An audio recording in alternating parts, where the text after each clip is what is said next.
10ನೇ ತರಗತಿ ಪರೀಕ್ಷೆ ಬರೆಯುತ್ತಿರುವಂತಹ ಎಲ್ಲ ನನ್ನ ಜಾಣ ವಿದ್ಯಾರ್ಥಿನಿಯರಿಗೆ ಪ್ರೀತಿಪೂರ್ವಕ ನಮಸ್ಕಾರಗಳು.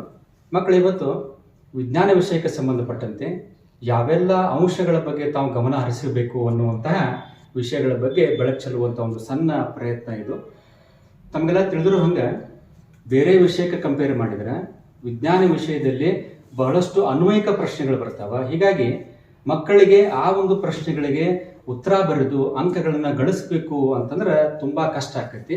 ಆದ್ರೆ ನಾ ಹೇಳುವಂಥ ಈ ಕೆಲವೊಂದು ಅಂಶಗಳ ಬಗ್ಗೆ ನೀವು ಗಮನ ಹರಿಸಿದಿರಿ ಅಂತಂದ್ರೆ ಸುಲಭವಾಗಿ 40 ಅಂಕಗಳನ್ನ ನೀವು ಪಡಿಬಹುದು. ಹಾಗಾದ್ರೆ ವಿಜ್ಞಾನ ವಿಷಯದಲ್ಲಿ ನಮಗೆ ಇರುವಂತಹ ಅಸ್ತ್ರ ಯಾವುದು ಅಂತಂದ್ರೆ ನಾ ಬ್ರಹ್ಮಾಸ್ತ್ರ ಅಂತ ಕರೆಯಕ್ಕೆ ಇಷ್ಟಪಡ್ತೀನಿ. ಸೊ ನಮ್ಮಲ್ಲಿ ಇರುವಂತಹ ಬ್ರಹ್ಮಾಸ್ತ್ರ ಯಾವುದು ಅಂತಂದ್ರೆ 12 ಅಂಕದ ಪ್ರಶ್ನೆಗಳು, 12 ಅಂಕದ ಚಿತ್ರಗಳು. ಸೊ ಚಿತ್ರಗಳು ಯಾವೆಲ್ಲ ಬರ್ತಾವು ಅನ್ನುವಂಥ ಸಂಗತಿಯನ್ನ ತಮ್ಮ ವಿಜ್ಞಾನ ಶಿಕ್ಷಕರು ತಮಗೆ ಈಗಾಗಲೇ ಬರೆಸಿದ್ದಾರೆ. ಜೊತೆಗೆ ಸಾಕಷ್ಟು ಶ್ರಮ ವಹಿಸಿ ಅವುಗಳು ನೀವು ಪ್ರಾಕ್ಟೀಸ್ ಕೂಡ ಮಾಡ್ತಾ ಇದ್ದೀರಿ. ಹಾಗಾದ್ರೆ ಇಲ್ಲಿ 2 ರೀತಿಯ ಚಿತ್ರಗಳನ್ನ ನಾನು ಕ್ಯಾಟಗರೈಸ್ ಮಾಡತ್ತೀನಿ. ಒಂದು ರೀತಿಯ ಚಿತ್ರಗಳು ನಾರ್ಮಲ್ ಆಗಿ ಡ್ರಾ ಮಾಡುವಂಥ ಚಿತ್ರಗಳು, ಇನ್ನು ಕೆಲವೊಂದು ಚಿತ್ರಗಳು ಯಾವ ರೀತಿ ಅಂತಂದ್ರೆ ಕರಾರುವಕ್ಕಾಗಿ ಅಳತೆಯನ್ನ ಮಾಡಿ ನೀವು ಚಿತ್ರವನ್ನ ತೆಗಿಬೇಕಾಗತ್ತಿ. ಸೊ ಅಗದಿ ಸಂಕ್ಷಿಪ್ತವಾಗಿ ಏನ್ ಮಾಡ್ತೇನೆ, ಇಲ್ಲೇ ಚಿತ್ರಗಳ ಒಂದು ಪಟ್ಟಿನ ತಮಗೆ ಹೇಳ್ಬಿಡ್ತೀನಿ. ಸೊ ಚಿತ್ರಗಳಲ್ಲಿ ನಾರ್ಮಲ್ ಆಗಿ ತೆಗೆಯುವಂತ ಚಿತ್ರಗಳು ನೋಡ್ರಿ. ಯಾವುದು? ಶಲಾಕಾಗರದ ಮೇಲೆ ಪರಾಗದ ಮೊಳೆಯುವಿಕೆ ಆಗಿರಬಹುದು, ತೆರೆದ ಮತ್ತು ಮುಚ್ಚಿದ ಪತ್ರರಂಧ್ರ, ಮೆದುಳಿನ ಚಿತ್ರ, ಹೃದಯದ ಚಿತ್ರ, ನಂತರ ನೆಫ್ರಾನಿನ ರಚನೆ ಆಗಿರಬಹುದು. ಇಲ್ಲಿ ವಿದ್ಯುತ್ ಶಕ್ತಿ ಪಾಠದಲ್ಲಿ ಬರುವಂತಹ ವಿವಿಧ ಮಂಡಲದ ಸಂಕೇತಗಳಾಗಿರಬಹುದು. ನಂತರ ನೀರಿನ ವಿದ್ಯುತ್ ವಿಭಜನೆ, ಸರಣಿ ಮತ್ತು ಸಮಾಂತರ ಜೋಡಣೆಯಲ್ಲಿ ರೋಧಕಗಳ ಚಿತ್ರ ಆಗಿರಬಹುದು.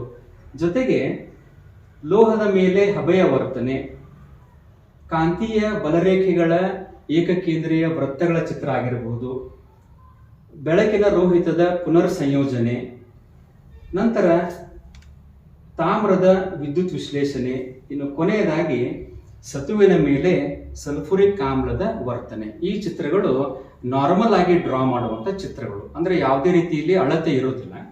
ಇನ್ನು ಬರುವಂತ ಚಿತ್ರಗಳು ಹೆಂಗಪ್ಪ ಅಂತಂದ್ರೆ ಸರಿಯಾಗಿ ನೀವು ಅಳತೆ ಮಾಡಿ ತೆಗೆಯುವಂತ ಚಿತ್ರಗಳು ದರ್ಪಣ ಮತ್ತು ಮಸೂರದ ಮೇಲಿನ ಚಿತ್ರಗಳು. ಸೊ ಇಲ್ಲಿ ಮಕ್ಕಳ 2 ಪಾಯಿಂಟ್ ನೆನಪಿಡ್ರಿ. ದರ್ಪಣದಲ್ಲಿ ನಿಮ್ನ ದರ್ಪಣನ ಪರೀಕ್ಷೆಗೆ ಬರ್ತೈತಿ, ಮಸೂರದಲ್ಲಿ ಪೀನ ಮಸೂರ ನಿಮ್ಗ ರೇಖಾನಕ್ಷೆ ಪರೀಕ್ಷೆಗೆ ಬರ್ತೈತಿ. ಹಂಗಾರೆ ಇಲ್ಲಿ 1ನೇ ಪಾಯಿಂಟ್ ಪೀನ ಮಸೂರ ಮತ್ತು ನಿಮ್ನ ದರ್ಪಣ ನೆನಪಿಡ್ರಿ.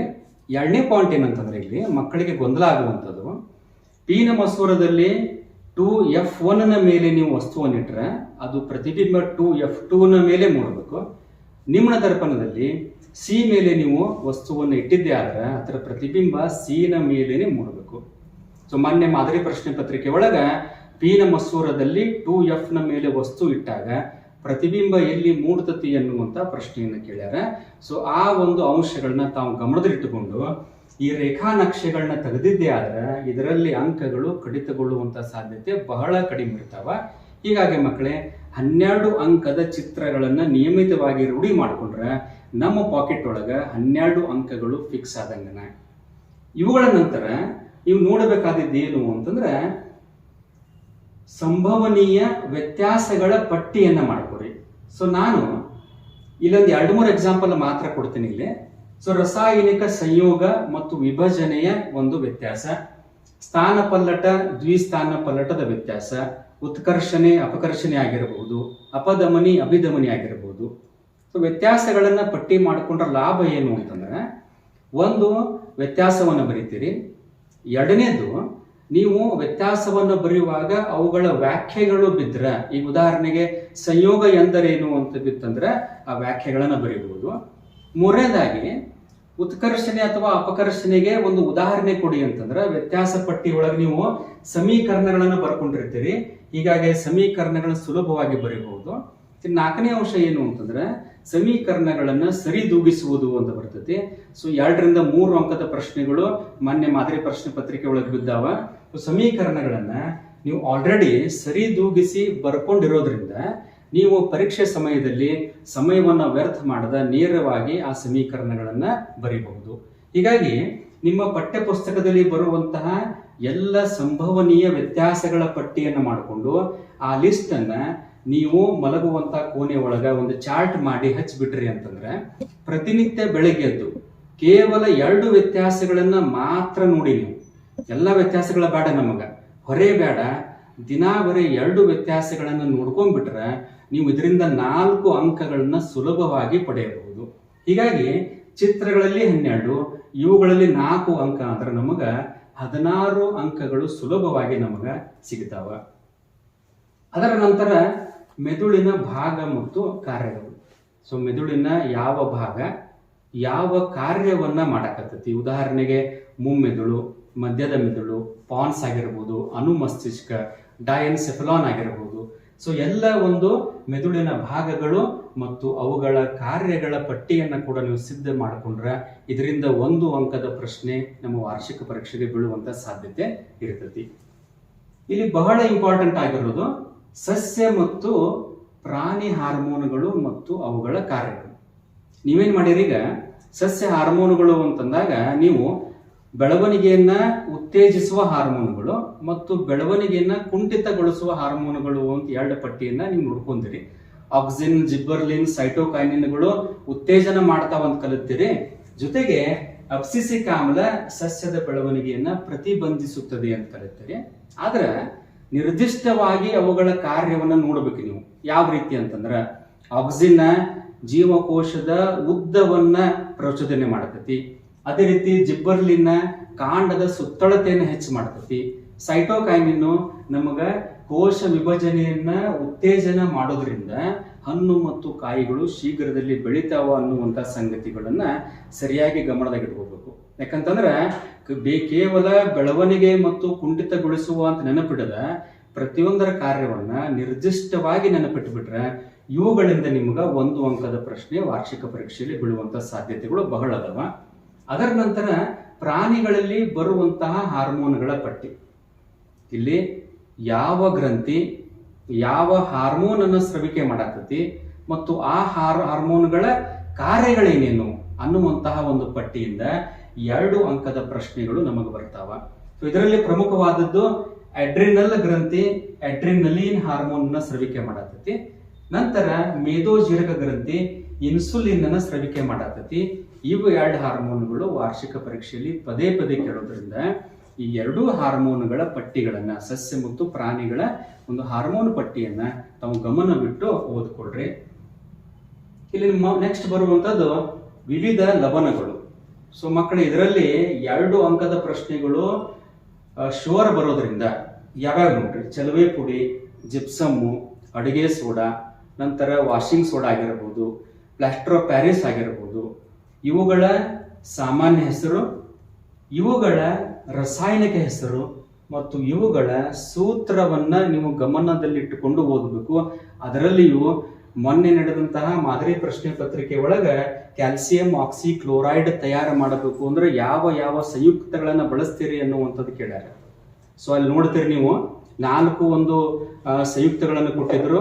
ಅದರಲ್ಲಿ CaO Cl2 ಬೇಕಾಗಿತ್ತು ನಮಗ. ಅದ್ರಾಗ ಆಪ್ಷನ್ ನೋಡ್ರಿ, CaOH ಟಾಯ್ಸ್ ಅಂತ ಒಂದು ಕೊಟ್ಟಿದ್ರು, Cl2 ಅನಿಲ ಅಂತ ಒಂದು ಕೊಟ್ಟಿದ್ರು.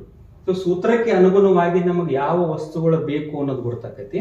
ಹೀಗಾಗಿ ಹೆಸರು, ಸಾಮಾನ್ಯ ಹೆಸರು, ರಾಸಾಯನಿಕ ಹೆಸರು, ಸೂತ್ರ ಮತ್ತು ಅವುಗಳ ಕೇವಲ 2 ಉಪಯೋಗಗಳ ಪಟ್ಟಿಯನ್ನು ಮಾಡಿಕೊರಿ. ಇದರಿಂದ 2 ಅಂಕದ ಪ್ರಶ್ನೆಗಳು ಖಂಡಿತವಾಗಿಯೂ ಪರೀಕ್ಷೆಗೆ ಬರೋದ್ರಿಂದ ಇವುಗಳನ್ನ ನಿಷ್ಕಾಳಜಿ ಮಾಡತನ ಇವುಗಳನ್ನ ನೀವು ಓದ್ಕೊಳ್ಬೇಕಾಗತ್ತೆ. ಇನ್ನು ದೃಷ್ಟಿ ದೋಷಕ್ಕೆ ಸಂಬಂಧಪಟ್ಟಂಗ ಸಮೀಪ ದೃಷ್ಟಿ ದೋಷ, ದೂರದೃಷ್ಟಿ ದೋಷ, ಪ್ರಿಸ್ ಬಯೋಪಿಯಾ ಅಂತ 3 ಸಂಗತಿಗಳು ಬರ್ತಾವಿಲ್ಲಿ.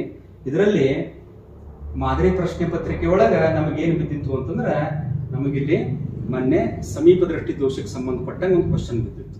ನಾ ಪದೇ ಪದೇ ಮಾದರಿ ಪ್ರಶ್ನೆ ಪತ್ರಿಕೆ ಯಾಕೆ ಹೇಳತ್ತೀನಿ ಅಂತಂದ್ರೆ, ಸೊ ಮಾದರಿ ಪ್ರಶ್ನೆ ಪತ್ರಿಕೆಯಲ್ಲಿ ಬಿದ್ದಂತಹ ಪ್ರಶ್ನೆಗಳು ವಾರ್ಷಿಕ ಪರೀಕ್ಷೆಯಲ್ಲಿ ರಿಪೀಟ್ ಆಗುವಂತ ಸಾಧ್ಯತೆ ಇರೋದ್ರಿಂದ ಅವುಗಳನ್ನ ಮಾತ್ರ ನೀವು ಸರಿಯಾಗಿ ಬಿಡಿಸಿ ಅರ್ಥೈಸಿಕೊಂಡು ಓದ್ಕೊಳ್ಬೇಕಾಗತ್ತೆ. ಇಲ್ಲಿ ಓದುವಾಗ ಒಂದು ಟೆಕ್ನಿಕ್ ಹೇಳ್ತೇನೆ ನಿಮಗೆ. ಈಗ ಫಾರ್ ಎಕ್ಸಾಂಪಲ್ ನೋಡ್ರಿ, ಸಮೀಪ ದೃಷ್ಟಿ ದೋಷಕ್ಕೆ ಯಾವ ಮಸೂರವನ್ನ ಬಳಸ್ತಾರ ಅಂತ ಕೇಳ್ತಾರೆ. ಸೊ ಮಕ್ಕಳಿಗೆ ಏನು ಗೊಂದಲ ಆಕತಿ ಅಂತಂದ್ರೆ, ನಿಮ್ನ ಮಸೂರ ಬಳಸಬೇಕು, ಇನ್ನು ಪೀನ ಮಸೂರ ಬಳಸಬೇಕು ಅನ್ನುವಂಥ ಗೊಂದಲ ಆಕತಿ. ಏನ್ ಮಾಡ್ರಿ, ಹೆಂಗೆ ನೆನಪಿಡ್ರಿ ಅಂದ್ರೆ, ಸಮೀಪದವರು ಅಂದ್ರೆ ನಿಮ್ಮವರು ಅಂತ ನೆನಪಿಡ್ರಿ. ಸೊ ಸಮೀಪದವ್ರು ನಿಮ್ಮವರು ಅಂತ ನೆನಪಿಟ್ರೆ ಸಮೀಪ ದೃಷ್ಟಿ ದೋಷಕ್ಕೆ ನಿಮ್ಮನ್ನ ಮಸೂರ ಬಳಸ್ತಾರ ಅಂತ ಗೊತ್ತಾಗ್ತದೆ. ಸೊ ಸಮೀಪಕ್ಕೆ ನಿಮ್ಮನ್ನ ಬಳಸಿರ ದೂರದೃಷ್ಟಿ ದೋಷಕ್ಕೆ ಪೀನ ಅನ್ನುವಂಥದ್ದು ಅಂಡರ್ಸ್ಟುಡ್ ಆಗಿಬಿಡ್ತದೆ ನಮಗೆ. ಹಿಂಗಾಗಿ ಈ ಒಂದು ಟೆಕ್ನಿಕ್ಗಳನ್ನ ಬಳಸುವುದ್ರಿ. ಅದೇ ರೀತಿ ದೂರದೃಷ್ಟಿ ದೋಷಕ್ಕೆ ಕಾರಣ ಏನು ಅಂತ ಕೇಳಿದರೆ, ಸೊ ದೂರ ಅನ್ನುವಂತ ವರ್ಡ್ ನೆನಪಿಡ್ರಿ. ಸೊ ದೂರದೃಷ್ಟಿ ದೋಷ ಅಂದ್ರೆ ಇಲ್ಲಿ ಸಂಗಮ ದೂರ ಉದ್ದವಾಗಿರ್ತತಿ. ಸೊ ದೂರಕ್ಕ ಸಂಗಮ ದೂರ ಉದ್ದಾಗಿರ್ತತಿ ಅನ್ನುವಂತ ಪಾಯಿಂಟ್ ನೆನಪಿಟ್ರೆ ಅದಕ್ಕೆ ಕಾರಣಗಳೇನು ಅನ್ನುವಂಥ ಅಂಶಗಳು ಕೂಡ ತಮಗೆ ತಿಳಿತಾವ. ಸೊ 3 ಅಂಶದಾಗ ಮಯೋಪಿಯಾ, ಹೈಪರ್ಮೆಟ್ರೋಪಿಯಾ ಮತ್ತು ಪ್ರಿಸ್ಬಯೋಪಿಯಾಕ್ಕೆ ಕಾರಣಗಳೇನು ಮತ್ತು ಪರಿಹಾರಗಳೇನು ಅನ್ನುವಂಥದ್ದನ್ನು ಕೂಡ ನೀವು ಲಿಸ್ಟ್ ಮಾಡಿಕೊಂಡು ನೀವು ಓದುವಂತ ಜಾಗದಾಗ ಇವನ್ನ ಒಂದು ಗೋಡೆ ಮೇಲೆ ಅಂಟಿಸ್ಬಿಟ್ರಿ ಅಂತಂದ್ರೆ ಪ್ರತಿ ದಿವಸ 2 ಪಾಯಿಂಟ್ಗಳನ್ನ ಓದಿದ್ರೆ ಸಾಕು, ನೀವು ಸುಲಭವಾಗಿ ವಿಜ್ಞಾನದಲ್ಲಿ 40 ಅಂಕಗಳನ್ನ ಗಳಿಸಬಹುದು. ಇನ್ನ ಮುಖ್ಯ ನಿಯಮಗಳ ಪಟ್ಟಿಗಳನ್ನ ಮಾಡ್ಕೊಡ್ರಿ. ಸೊ ಸಾಕಷ್ಟು ನಿಯಮಗಳು ಬರ್ತಾವಿದೆ. ಸೊ ಪ್ರತಿಫಲನದ ನಿಯಮಗಳು, ವಕ್ರೀಭವನದ ನಿಯಮಗಳು, ಅದರೊಳಗನ ವಕ್ರೀಭವನ ನಿಯಮದಾಗ 2ನೇ ನಿಯಮ ನೋಡ್ರಿ, ಸ್ನೆಲ್ಲನ ನಿಯಮ ಅಂತ ಕರೀತಾರೆ. ಬಹಳ ಇಂಪಾರ್ಟೆಂಟ್ ರೀ ಪರೀಕ್ಷೆಗೆ ಸಂಬಂಧಪಟ್ಟಂಗೆ. ಆ ಸ್ನೆಲ್ಲ ನಿಯಮವನ್ನ ಸಂಪೂರ್ಣವಾಗಿ ಅರ್ಥೈಸಿಕೊಂಡು ಅದನ್ನು ಓದಬೇಕು. ಇಲ್ಲಿ 2 ಎಕ್ಸಾಂಪಲ್ ಕೊಡ್ತೇನೆ ನಾನು ನಿಮ್ಗೆ, ಸಮಯದ ಅಭಾವ ಇರೋದ್ರಿಂದ. ನಿಯಮ ಹೆಂಗೆ ನೆನಪಿಡಬೇಕು? ಈಗ ಫಾರ್ ಎಕ್ಸಾಂಪಲ್ ರೀ, ಓಂನ ನಿಯಮ ನಿರೂಪಿಸಿ ಅಂತ ಕೇಳ್ಯಾರ. ಸುಲಭವಾಗಿ ನೆನಪಿಡಾಕ ನೋಡ್ರಿ, ಅದರ ಸೂತ್ರವನ್ನ ನೆನಪಿಡ್ರಿ. ಏನ್ ಹೇಳ್ತೈತಿ ಓಂನ ನಿಯಮ ನೋಡ್ರಿ, ವಿ ನೇರ ಅನುಪಾತ ಆ ಅಂತ ಹೇಳ್ತೈತಿ. ಇಲ್ಲಿ ವಿ ಅಂತಂದ್ರ ವಿಭವಾಂತರ, ಆ ಅಂತಂದ್ರ ವಿದ್ಯುತ್ ಪ್ರವಾಹ. ಈ ನಿಯಮವನ್ನ ಬರೆದು ಬಿಡ್ರಿ. ವಿಭವಾಂತರವು ವಿದ್ಯುತ್ ಪ್ರವಾಹಕ್ಕೆ ನೇರ ಅನುಪಾತದಲ್ಲಿದೆ. ಅದ್ರ ಹಿಂದೆ ಒಂದು ಶಬ್ದ ಬರೆದು ಬಿಡ್ರಿ, ಸ್ಥಿರ ತಾಪದಲ್ಲಿ ವಾಹಕದ ನಡುವಿನ ವಿಭವಾಂತರವು ವಿದ್ಯುತ್ ಪ್ರವಾಹಕ್ಕೆ ನೇರ ಅನುಪಾತದಲ್ಲಿದೆ ಅಂತ ಸುಲಭವಾಗಿ ನೀವು ಸೂತ್ರ ನೆನಪಿಟ್ರೆ ಅದಕ್ಕೆ ಸಂಬಂಧಪಟ್ಟಂಗ ನೀವು ನಿಯಮವನ್ನ ಬರೀಬಹುದು. ಹಂಗ ನೋಡ್ರಿ, ಜೌಲನ ಉಷ್ಣೋತ್ಪಾದನಾ ನಿಯಮ ಅಂತ ಐತಿ. ಸೊ ಬಹಳ ದೊಡ್ಡದೈತಿ, ನಮಗೆ ನೆನಪು ಉಳಿಯಂಗಿಲ್ಲ ಅಂತಂದ್ರೆ ಏನ್ ಮಾಡ್ರಿ, ನೀವು ಅದಕ್ಕೆ ಸಂಬಂಧಪಟ್ಟಂತಹ ಸೂತ್ರವನ್ನ ಬರ್ಕೊಂಡ್ಬಿಡ್ರಿ. H = I²RT ಅನ್ನುವಂಥ ಸೂತ್ರ. ಇಲ್ಲಿ H, I, R ಮತ್ತು T ಅಂದ್ರೆ ಏನು ಅನ್ನೋದು ನಿಮ್ಗೆ ಕ್ಲಿಯರ್ ಆಗಿ ಬರ್ತಕ್ಕತಿ. H ಅಂದ್ರೆ ಹೀಟ್, ಉಷ್ಣ, I ಅಂದ್ರೆ ವಿದ್ಯುತ್ ಪ್ರವಾಹ, R ಅಂದ್ರೆ ರೋಧ, T ಅಂದ್ರೆ ಸಮಯ. ಹೆಂಗ ಬರೀರಿ? ಉಷ್ಣವು 3 ಪಾಯಿಂಟ್ ಹಾಕ್ರಿ, ವಿದ್ಯುತ್ ಪ್ರವಾಹದ ವರ್ಗಕ್ಕೆ 2ನೇ ಪಾಯಿಂಟು, ರೋಧಕ್ಕೆ 3ನೇ ಪಾಯಿಂಟು, ಸಮಯಕ್ಕೆ ನೇರ ಅನುಪಾತದಲ್ಲಿ ಇರುತ್ತದೆ. ಸೊ ರೋಧಕದಲ್ಲಿ ಉತ್ಪತ್ತಿಯಾದ ಉಷ್ಣ ವಿದ್ಯುತ್ ಪ್ರವಾಹದ ವರ್ಗಕ್ಕೆ, ರೋಧಕ್ಕೆ, ಸಮಯಕ್ಕೆ ನೇರ ಅನುಪಾತದಲ್ಲಿದೆ ಅಂತ ಬರೆದ್ರೆ ಸುಲಭವಾಗಿ 2 ಅಂಕಗಳ ಬೀಳ್ತಾವ. ಹೀಗಾಗಿ ನೀವು ಕಂಠಪಾಠ ಮಾಡದನ ಆ ಒಂದು ಪರಿಕಲ್ಪನೆ ಅರ್ಥ ಮಾಡಿಕೊಂಡು ಕೇವಲ ಸೂತ್ರ ನೆನಪಿಟ್ಟು ಬಿಟ್ರೆ ಸೂತ್ರದ ಸಹಾಯದಿಂದ ತಾವೇನ್ ಮಾಡಬಹುದಿಲ್ಲ, ಸುಲಭವಾಗಿ ಆ ನಿಯಮಗಳನ್ನ ಬರೀಬಹುದು. ಹೀಗಾಗಿ ಎಲ್ಲ ನಿಯಮಗಳ ಒಂದು ಲಿಸ್ಟ್ ಅನ್ನ ಕೂಡ ನೀವು ಮಾಡ್ಕೋಬೇಕು.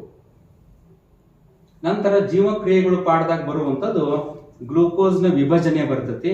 ಸೊ ಗ್ಲೂಕೋಸ್ 6 ಕಾರ್ಬನ್ ಅನ್ನು ಇರ್ತತಿ. ಅದು ಕೋಶ ರಸದಾಗ ಪೈರುವೇಟ್ ಆಕತಿ, 3 ಕಾರ್ಬನ್ ಅನ್ನು ಆಕತಿ. ಆ ಪೈರುವೇಟ್ ಇದ್ದು ಮೈಟೋಕಾಂಡ್ರಿಯಾದಾಗ ಅದೇನ್ ಮಾಡ್ತತಿ ಅಂದ್ರೆ 3 ರೀತಿಯಲ್ಲಿ ವಿಭಜನೆ ಆಕತಿ. ಆಕ್ಸಿಜನ್ ಉಪಸ್ಥಿತಿ, ಆಕ್ಸಿಜನ್ ಅನುಪಸ್ಥಿತಿ ಮತ್ತು ಆಕ್ಸಿಜನ್ ಕೊರತೆ. ಸೊ ಕೊರತೆ ಇದ್ದಾಗ, ಉಪಸ್ಥಿತಿ ಇದ್ದಾಗ ಮತ್ತು ಇಲ್ಲದೆ ಇದ್ದಾಗ ಯಾವ ಉತ್ಪನ್ನಗಳ ಬರ್ತಾವಂತ ನೋಡ್ರಿ. ಸೊ ಮೊನ್ನೆ ಪ್ರಶ್ನೆ ಬಿದ್ದಿತ್ತು ಮಾದರಿ ಪ್ರಶ್ನೆ ಪತ್ರಿಕೆ ಒಳಗ, ಸ್ನಾಯು ಕೋಶಗಳಲ್ಲಿ ಯಾವ ಆಮ್ಲ ಬಿಡುಗಡೆ ಆಗುತ್ತದೆ ಅಂತೇಳಿ. ಸೊ ಆಮ್ಲಜನಕದ ಕೊರತೆ ಇದ್ದಾಗ ಸ್ನಾಯು ಕೋಶಗಳಲ್ಲಿ ಲ್ಯಾಕ್ಟಿಕ್ ಆಮ್ಲ ಬಿಡುಗಡೆ ಆಗುತ್ತದೆ ಅನ್ನುವಂಥದ್ದು 1 ಅಂಕದ ಪ್ರಶ್ನೆ. ನೀವು ಇಲ್ಲಿ 1 ಅಂಕವನ್ನ ಸುಲಭವಾಗಿ ಪಡ್ಕೊಳ್ಬಹುದು. ಇದ್ರ ಮೇಲೆ 1 ಮಾರ್ಕ್ಸ್ ಬೀಳುವಂತ ಚಾನ್ಸಸ್ ಬಹಳ ಅದಾವ. ಇನ್ನು ಹೈಡ್ರೋಕಾರ್ಬನ್ ಪಾಠದ ಮೇಲೆ ನೋಡ್ರಿ, ಇದ್ರ ಮೇಲೆ 8 ಅಂಕದ ಪ್ರಶ್ನೆಗಳು ಬರ್ತಾವ ವಾರ್ಷಿಕ ಪರೀಕ್ಷೆಗೆ. ಬಹಳ ಇಂಪಾರ್ಟೆಂಟ್, ಜೊತೆಗೆ ಸರಳವಾದಂತಹ ಒಂದು ಪಾಠ ಇದು. ಇಲ್ಲಿ ಮೊದಲು ಏನು ನೀವು ಪ್ರಿಫರ್ ಮಾಡ್ರಿ ಅಂತಂದ್ರೆ ಕ್ರಿಯಾ ಗುಂಪುಗಳು ಯಾವ್ಯಾವ ಅದಾವ, ಅವುಗಳ ಅಂತ್ಯ ಪ್ರತ್ಯಯಗಳು. ಸೊ ಇಲ್ಲಿ ಆಲ್ಡಿಹೈಡ್ ಬರ್ತತಿ, ಕೀಟೋನ್ ಬರ್ತತಿ, ಕಾರ್ಬಾಕ್ಸಿಲಿಕ್ ಆಸಿಡ್ ಬರ್ತತಿ, ಆಲ್ಕೋಹಾಲ್ ಬರ್ತತಿ. ಇವುಗಳ ಅಂತ್ಯ ಪ್ರತ್ಯಯಗಳು ಆಲ್, ಆಲ್, ಓನ್ ಮತ್ತು ಓಯಿಕ್ ಆಮ್ಲ ಅಂತೇಳಿ. ಸೊ ಇವುಗಳ ಕ್ರಿಯಾ ಗುಂಪುಗಳ ಆಧಾರದ ಮೇಲೆ ಪ್ರೊಪೇನ್ ಇತ್ತು ಪ್ರೊಪೆನೋನ್ ಆಕತಿ, ಬ್ಯೂಟೇನ್ ಇತ್ತು ಬ್ಯೂಟೆನೋನ್ ಆಕತಿ. ಅದೇ ರೀತಿ ಕಾರ್ಬಾಕ್ಸಿಲಿಕ್ ಆಮ್ಲ ಬಂದಾಗ ಪ್ರೊಪೆನಾಯಿಕ್, ಬ್ಯೂಟೆನಾಯಿಕ್, ಪೆಂಟೆನಾಯಿಕ್ ಅಂತ್ಯ ಪ್ರತ್ಯಯಗಳನ್ನ ಹಚ್ಚಿ ಸುಲಭವಾಗಿ ಕ್ರಿಯಾ ಗುಂಪುಗಳನ್ನ ನೀವು ನೆನಪಿಡಬೇಕು.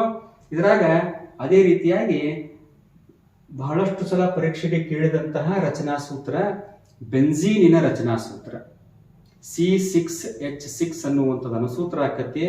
ಇದರ ರಚನಾ ಸೂತ್ರ ಫಿಕ್ಸ್ ಇರೋದ್ರಿಂದ ಇದು 2 ಅಂಕದ ಪ್ರಶ್ನೆಗಳಿಗೆ ನಿಮ್ಮ ವಾರ್ಷಿಕ ಪರೀಕ್ಷೆಗೆ ಬರ್ತತಿ. ಸೊ ಸೈಕ್ಲೋ ಅಲ್ಕೇನ್ಗಳು ಯಾವ್ಯಾವು, ಜೊತೆಗೆ ಎಲೆಕ್ಟ್ರಾನಿನ ಚುಕ್ಕಿ ಚಿತ್ರ.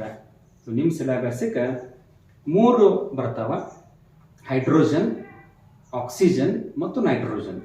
ಇವುಗಳ ಜೊತೆಗೆ ಅಲ್ಕೇನ್, ಅಲ್ಕೀನ್, ಅಲ್ಕೈನ್ಗಳ ಚುಕ್ಕಿ ಚಿತ್ರಗಳ ಸುಲಭವಾಗಿದಾವ.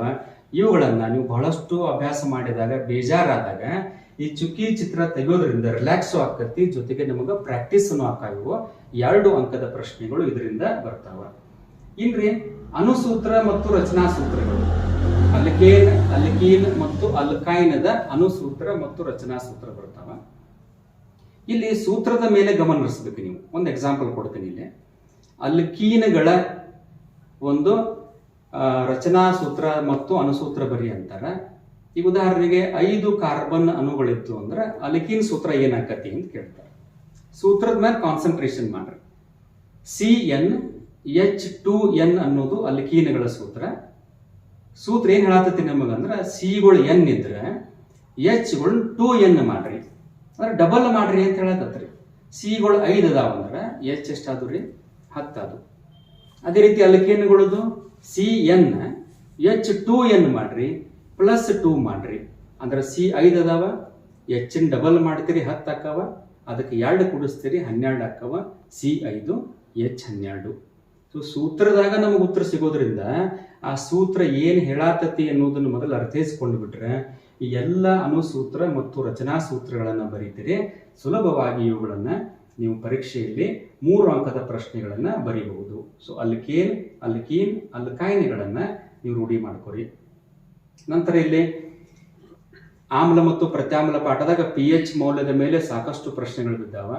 ಸೊ 0 ಇಂದ 14ರವರೆಗೆ ನಂಬರ್ಸ್ಗಳನ್ನು ನೋಡಿದ್ರಿ ನೀವು. ನಂಬರ್ 7 ಅಂತಂದ್ರೆ 7 ನಂಬರ್ ಅಂದ್ರೆ ತಟಸ್ಥ ದ್ರಾವಣ. 7ಕ್ಕಿಂತ ನಂಬರ್ ಕಡಿಮೆ ಆತು ಅಂದ್ರೆ 6, 5, 4 ಹಿಂಗೆ ಕಡಿಮೆ ಹಾಕೊಂತ ಬಂದಂದ್ರೆ ಆಮ್ಲೀಯ ಗುಣ ಹೆಚ್ಚಾಕತಿ. 7ರ ಮುಂದೆ ಹೋದಂಗ ಪ್ರತ್ಯಾಮ್ಲೀಯ ಗುಣ ಹೆಚ್ಚಾಕತಿ. ಸೊ ಆಮ್ಲೀಯ ಮಾಧ್ಯಮದಲ್ಲಿ ನೀಲಿ ಲಿಟ್ಮಸ್ ಕೆಂಪು ಆಕತಿ, ಪ್ರತ್ಯಾಮ್ಲೀಯ ಮಾಧ್ಯಮದಲ್ಲಿ ಕೆಂಪು ಲಿಟ್ಮಸ್ ಏನಾಕತ್ರಿ ನೀಲಿ ಆಕತಿ ಅನ್ನುವಂಥದ್ದು ಮಾನ್ಯ ಮಾದರಿ ಪ್ರಶ್ನೆ ಪತ್ರಿಕೆ ಒಳಗೆ ಇದಕ್ಕೆ ಸಂಬಂಧಪಟ್ಟಂಗ ಪ್ರಶ್ನೆಯನ್ನ ಕೇಳಿದ್ದಾರೆ.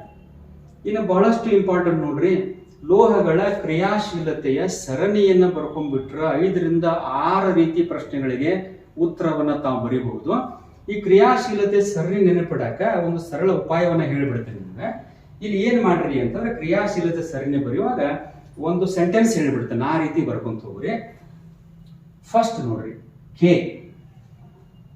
ನೆನಪಿಡಾಕ ತೊಂದರೆ ಆಕತಿ ಅಂದ್ರೆ ಕನ್ನಡದಲ್ಲಿ ಕೆ, ನಾನು, NA, ಕಾಲ್, CA, ಮಾಡಿದಾಗ MG, AL, ಅಲ್ಲಿ, ZN, ಜೆಂಡು, FE, ಫಕೀರ, PB, ಪಬ್ಲಿಕ್ನಲ್ಲಿ, H, ಹಾಯ್ ಎಂದು, CU, ಕೂಗಿ, ಬೆಳ್ಳಿ, AG, ಬಂಗಾರ, AU ಜೊತೆ PT, ಪ್ಲೇಟ್ ಮಾರುತ್ತಿದ್ದ. ಸುಲಭ ಐತೆ ನೋಡ್ರಿ. ಕನ್ನಡದಲ್ಲಿ ನಾನು ಕಾಲ್ ಮಾಡಿದಾಗ ಅಲ್ಲಿ, ಜಂಡು, ಫಕೀರ, ಪಬ್ಲಿಕ್ ನಲ್ಲಿ ಹಾಯ್ ಎಂದು ಕೂಗಿ, ಇನ್ನೊಂದು ಬರ್ಬೇಕಿರ್ಲಿ, ಹಗ್ ಮಾಡಿ, HG, ಬೆಳ್ಳಿ ಬಂಗಾರದ ಜೊತೆ ಪ್ಲೇಟ್ ಮಾರುತ್ತಿದ್ದ ಅನ್ನುವಂತ ಒಂದು ಸಂಗತಿ ನೆನಪಿಟ್ಟು ಬಿಟ್ರೆ ಕ್ರಿಯಾಶೀಲತೆಯ ಸರಣಿಯನ್ನ ಸುಲಭವಾಗಿ ಬರ್ಕೋತೀರಿ. ಇದರಿಂದ ಲಾಭ ಏನ್ ನೋಡ್ರಂಗ, ಪ್ರಶ್ನೆ ಏನ್ ಕೇಳ್ತಾನ, 3 ಸಮೀಕರಣಗಳನ್ನ ಕೊಟ್ಟ ಯಾವುದರ ಕ್ರಿಯಾಶೀಲತೆ ಹೆಚ್ಚು ಅಂತ ಕೇಳ್ತಾನ. ಹೆಚ್ಚು ಅಂತ ಕೇಳಿದಾಗ ಏನ್ ಮಾಡ್ರಿ, ಈ ಒಂದು ಸರಣಿ ಒಳಗೆ ಮೇಲೆ ಹೋದಂತೆ ಕ್ರಿಯಾಶೀಲತೆ ಹೆಚ್ಚಾಕತಿ, ಕೆಳಗೆ ಬಂದ ಹಾಗೆ ಕ್ರಿಯಾಶೀಲತೆ ಕಡಿಮೆ ಆಕತಿ. ಸಿಂಪಲ್ ನೆನಪು ಹೆಂಗಿಡ್ರಿ, ಮೇಲಿನ ಧಾತುಗಳು ದೊಡ್ಡ ಪೈಲ್ವಾನ್ರು ಅಂತ ನೆನಪಿಡ್ರಿ, ಕೆಳಗೆ ಬಂದಂಗ ಅವರ ಶಕ್ತಿ ಕಡಿಮೆ ಆಕತಿ ಅಂತ ನೆನಪಿಡ್ರಿ. ಹಂಗಾರೆ ಸಮೀಕರಣ ಕೊಟ್ಟ ಯಾವ್ದು ಫಾಸ್ಟ್ ಆಕತಿ ಅಂತ ಕೇಳಿದ್ರೆ ಈ ಸರಣಿಯನ್ನ ನೋಡ್ರಿ, ಯಾವುದು ಫಸ್ಟ್ ಐತಿ ಸಮೀಕರಣದಾಗ ಅದು ಮೊದಲ ಸಮೀಕರಣ ಆಕತಿ. ಅದ್ರ ಕೆಳಗೆ ಬಂದಂಗ ಸಮೀಕರಣಗಳು ನಿಧಾನಗತಿಯಲ್ಲಿ ಆಗ್ತಾವ ಅನ್ನೋದನ್ನ ಬಿಡ್ರಿ. ಆಮೇಲೆ ಯಾವುದೋ ಒಂದು ಸಮೀಕರಣ ಕೊಟ್ಟು ಈ ಸಮೀಕರಣ ನಡೀತತೋ ಅಥವಾ ಇಲ್ಲೋ ಅನ್ನೋದನ್ನ ನೋಡ್ರಿ ಅಂತ ಹೇಳ್ತಾರೆ. ಅಂದ್ರೆ ಸಮೀಕರಣವನ್ನು ನೋಡಿದಾಗ ಏನಾಗತ್ತೆ, ನಿಮಗ ಮೇಲಿನ ಧಾತು ಕೆಳಗಿನ ಧಾತುವನ್ನ ಸ್ಥಾನ ಪಲ್ಲಟ ಮಾಡಿತ್ತು ಅಂತಂದ್ರ ಸಮೀಕರಣ ನಡೀತತಿ. ಕೆಳಗಿನ ಧಾತು ಮೇಲಿನ ಧಾತುವನ್ನು ಸ್ಥಾನ ಪಲ್ಲಟ ಮಾಡತತಿ ಅಂತಂದ್ರ ಆ ಸಮೀಕರಣ ನಡೆಯುವುದಿಲ್ಲ ಅನ್ನೋದು ಕ್ಲಿಯರ್ ಆಗಿ ನಮ್ಗೆ ಇಲ್ಲಿ ಗೊತ್ತಾಕತಿ. ಇದ್ರ ಜೊತೆಗೆ ಇನ್ನು ಯಾವ ರೀತಿ ಸಮೀಕರಣಗಳನ್ನ ಬರಿಬೇಕು ಅನ್ನೋದು ಹೇಳ್ಬಿಡ್ತೇನೆ. ನೀರಿನ ಜೊತೆ ವರ್ತನೆ ಸುಲಭ ನೆನಪಿಟ್ಟು ಬಿಡ್ರಿ.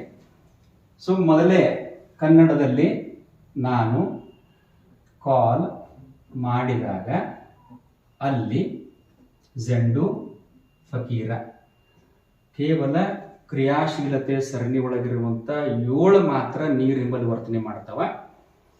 ಇವುಗಳ ಜೊತೆ ನೀರು ಹೆಂಗ್ ವರ್ತನೆ ಮಾಡ್ತತಿ ಅಂತ ಕೇಳಿದಂತಂದ್ರ ಪ್ರತಿಯೊಂದಕ್ಕೂ H2O ಅಂತ ಬರ್ಕೋತೀರಿ. ನೆನಪಿಡ್ರಿ, ಮೊದಲನೆಯ 4 ಏನ್ ಕೊಡ್ತಾವ ಅಂತಂದ್ರ OH ಗಳನ್ನ ಕೊಡ್ತಾವ.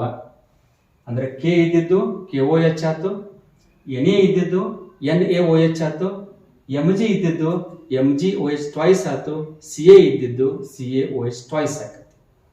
ಕೆಳಗಿನ 3 ಏನ್ ಮಾಡ್ತಾವ ಅಂದ್ರೆ ಆಕ್ಸಿಜನ್ ಕೊಡ್ತಾವ. ಹಾಗಾಗಿ Al2O3 ZnO Fe2O3. ಮೇಲಿನ 4ಕ್ಕ OH ಹಚ್ಚ್ರಿ, ಕೆಳಗಿನ 3ಕ್ಕ O ಹಚ್ಚ್ರಿ. ನೀರಿನ ಜೊತೆ ವರ್ತನೆ ಮಾಡುವಂತಹ ಸಮೀಕರಣ ಮತ್ತು ಕೇವಲ ಮೇಲಿನ 7 ಧಾತುಗಳು ಮಾತ್ರ ಏನ್ ಮಾಡ್ತಾವ್ರಿ, ನೀರಿನ ಜೊತೆಗೆ ವರ್ತನೆ ಮಾಡ್ತಾವ. ಉಳಿದ ಯಾವ ಧಾತುಗಳು ಕೂಡ ನೀರ್ ಹಿಂಬಲ್ಲೇ ವರ್ತನೆ ಮಾಡುವುದಿಲ್ಲ ಅನ್ನೋದನ್ನ ಸುಲಭವಾಗಿ ಬರೀಬಹುದು. ಅದೇ ರೀತಿಯಾಗಿ ಇನ್ನ ಎಕ್ಸಾಮ್ ಬರುವಂತಹ ಭಾರಿ ಇಂಪಾರ್ಟೆಂಟ್ ಇನ್ನೊಂದು ಚಕ್ಕರ್ ಬೋರ್ಡ್ ಅಂತ ಬರ್ತೈತ್ರಿ. ಏಕತಳೀಕರಣ ಮತ್ತು ದ್ವಿತಳೀಕರಣದ ಚಕ್ಕರ್ ಬೋರ್ಡ್ಗಳು. ದ್ವಿತಳೀಕರಣ ಬಿತ್ತು ಅಂದ್ರೆ 3 ರಿಂದ 4 ಅಂಕದ ಪ್ರಶ್ನೆ ಬರ್ತೈತಿ. ಏಕತಳೀಕರಣದ ಚಕ್ಕರ್ ಬೋರ್ಡ್ ಹಾಕಿರುವ ಅಂದ್ರೆ ಅದು 2 ರಿಂದ 3 ಅಂಕದ ಬೀಳ್ತೈತಿ. ಚಕ್ಕರ್ ಬೋರ್ಡ್ ಸುಲಭವಾಗೈತಿ ಮತ್ತು 2 ಚಕ್ಕರ್ ಬೋರ್ಡ್ ಒಳಗ 2ರಾಗ 1 ನಿಮ್ಮ ಪರೀಕ್ಷೆಗೆ ಬೀಳುವಂತ ಸಾಧ್ಯತೆಗಳದಾವ.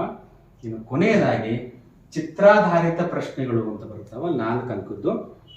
ಅಂದ್ರೆ ನಿಮ್ಮ ಪಠ್ಯ ಪುಸ್ತಕದಾಗಿರುವಂತಹ ಯಾವುದೇ ಚಿತ್ರವನ್ನ ಕೊಟ್ಟ ಅದಕ್ಕೆ ಸಂಬಂಧಪಟ್ಟಂಗ ಪ್ರಶ್ನೆಯನ್ನ ಕೇಳ್ತಾನ. ಇಲ್ಲಿ ಸೊಲೆನಾಯ್ಡ್ ಚಿತ್ರ ಕೊಟ್ಟು 4 ಆಪ್ಷನ್ ಕೊಟ್ಟಿದ್ದಾನ.